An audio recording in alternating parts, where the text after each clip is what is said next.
Liquidity ratios measure the short-term ability of the company to pay its maturing obligations and to meet unexpected needs for cash.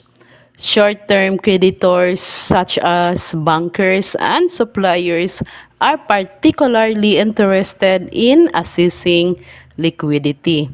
Example of liquid assets are cash, account receivables, inventory, trading securities, and prepaid assets. To determine the company's short-term debt-paying ability, these following ratios are to be used: working capital, current ratio, the asset test, account receivable turnover ratio, and inventory turnover ratios. I have here condensed financial statements of Jacob and Jacob's company for the year ended June 30, 2017 and 2016. We're going to use this financial statement for our lesson today. Let's start with the working capital ratio. Working capital is the difference between current assets and current liabilities. Remember, these students, that a positive working capital is preferred because it would mean that there are enough current assets to pay all of the current liabilities at the moment. The formula for computing the working capital is current assets minus current liabilities. Using the Jacob and Jacob's company data, we will be able to compute the company's working capital for the year 2016 and 2017. For the year 2017, the current assets is 2,302.6. Take note that the data here are in thousands, minus the current liabilities of $1,497.7. Therefore, the working capital is $804.9. For the year 2016, the current assets is $2,199.2 minus the current liabilities of $1,322. So therefore, the working capital for year 2016 is $877.2. Comparing the 2 years, the company has a positive working capital. And for the 2 periods, the year 2016 is in better liquidity position compared to the year 2017 because the year 2016 has the higher working capital compared to 2017. Now, let's proceed to another liquidity ratio, which is the current ratio. Current ratio is the quotient of current assets divided by the current liabilities of the company. Still using the Jacob and Jacob's company data, we can compute the current ratio for the year 2016 and 2017. For the current year 2017, the current assets of the company is $2,302.6 and divided by the current liabilities, which is $1,497.7. So therefore, the current ratio for the year 2017 is 1.54. For the year 2016, the current assets is $2,199.2 and divided by the current liabilities of $1,322. So therefore, the current ratio is 1.66. For the year 2016, the company has $1.60 worth of current assets for every dollar of current liabilities. Comparing the two periods, the company has a slightly better current ratio in 2016 because it has 1.66 1.66 compared to the year 2017, which has only 1.54. Asset test ratio is a more strict variation of the current ratio formula. It removes inventory and prepaid expenses from the numerator. Only cash, receivables, and trading securities, which is also known as quick assets, will be left. The formula for computing the asset test ratio is quick assets divided by current liabilities.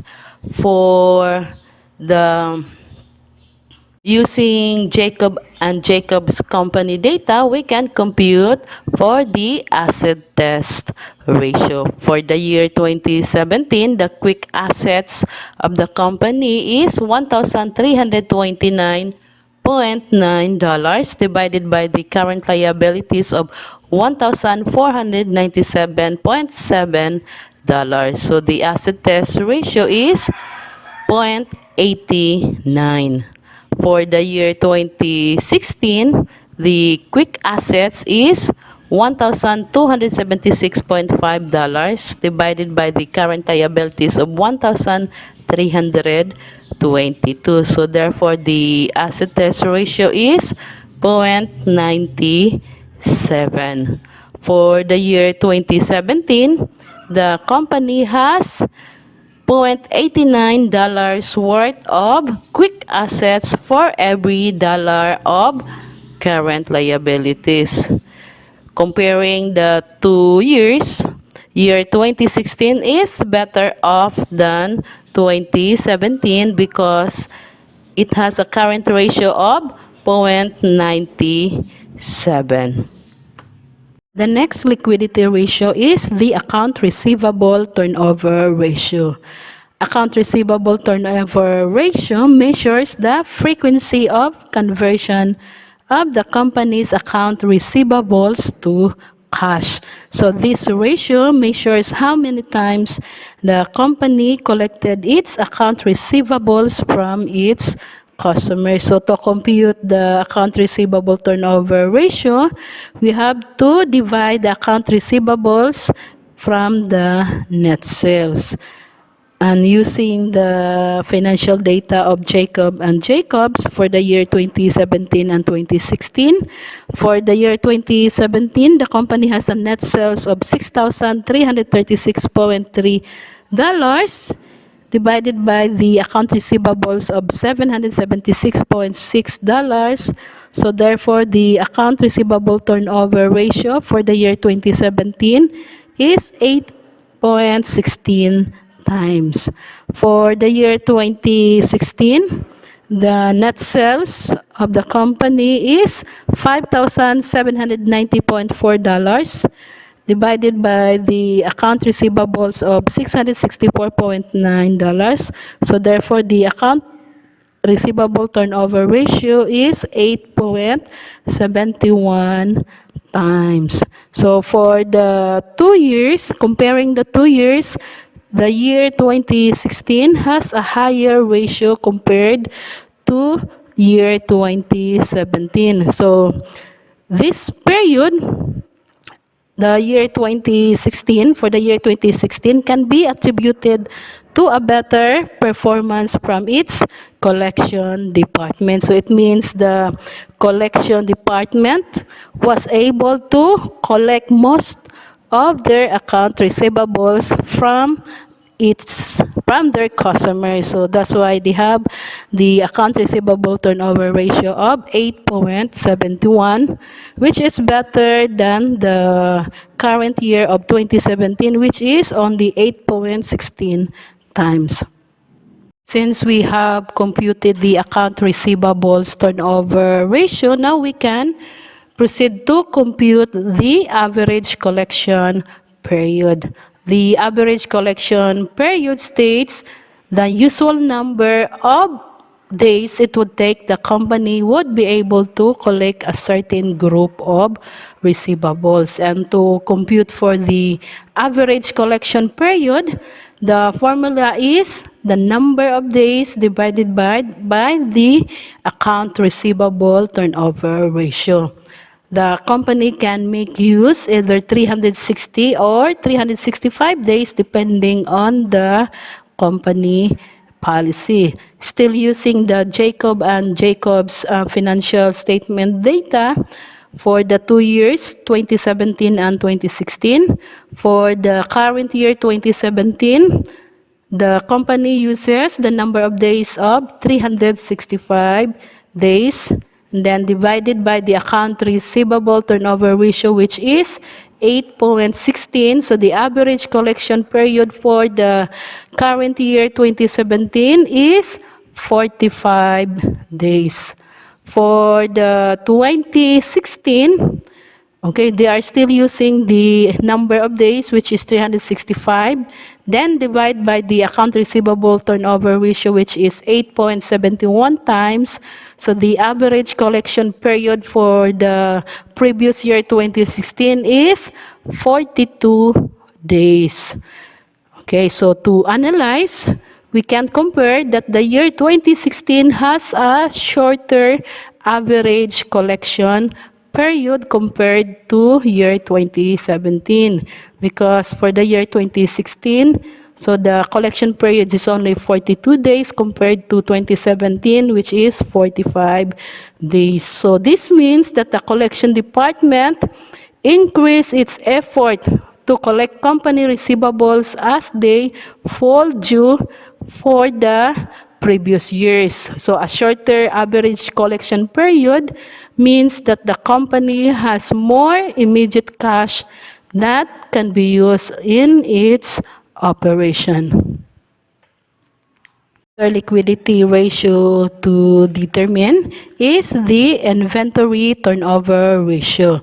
So this ratio measures the number of times the company was able to sell its entire inventory to customers during the year. So the goal is to have a high inventory ratio. A high turnover ratio shows how efficient the company is in selling its inventory to customers. And the formula is inventory. To compute the inventory turnover ratio, we need to determine the cost of goods sold divided by the inventory. So using the Jacob and Jacob's company data, we can compute now the inventory turnover ratio for year 2017 and 2016. So for the year 2017, the company has a cost of goods sold worth $1,617.4. Then divide by the inventory of $768.3. So the inventory turnover ratio for the year 2017 is 2.11 times. For the previous year 2016, the cost of goods sold is $1,476.3, then divided by the inventory, $653.5. So the inventory turnover ratio is 2.26 times. So it can be seen that the year 2016 has higher inventory turnover ratio compared to the year 2017. So it means that the company was efficient in selling its inventory to customers because they have a high inventory ratio. Let's proceed to the average days in inventory. This financial ratio states the number of days that it would take before an inventory would be entirely sold by the company. And the goal is to have shorter average days in inventory, because a shorter days would mean that the cash of the company is not being tied to its inventory for a long period of time. To compute for the average days in inventory, we have this following formula. Number of days divided by the inventory turnover ratios. So for the 2 years, 2017 and 2016, using the Jacob and Jacob's financial statement data, for the year 2016, the number of days, which is 365, divided by the inventory turnover ratio, which is 2.26 times. So the average days in inventory is 162 days. Compared to the current year, which is the 2017, the average days in inventory is 173 days. So we can see that the year 2016 has a shorter days, and the company was able to sell its entire inventory compared to year 2017. The last liquidity ratio is the number of days in operating cycle. The number of days in operating cycle measures on how long it would take for the company to purchase or produce inventory, sell it, and collect payments. A shorter operating cycle is generally better as it indicates a more efficient business. A long operating cycle can lead to cash flow issues. To compute the number of days in operating cycles, we need to add the average collection period plus the average days in inventory. Still, we are going to use the Jacob and Jacob's financial data for the year 2017 and 2016. For the previous year, 2016, the collection period is 42 days. Then add the days in inventory, which is 162 days. So the number of days in operating cycles total to 204 days. Compared to the current year, which is 2017, the number of days in operating cycle is 218 days. So year 2016 has a shorter days in operating cycle compared to 2017. It would take only 204 days to transform its inventory into cash, and compared to 2017, which is longer days. So the year 2016 has a better liquidity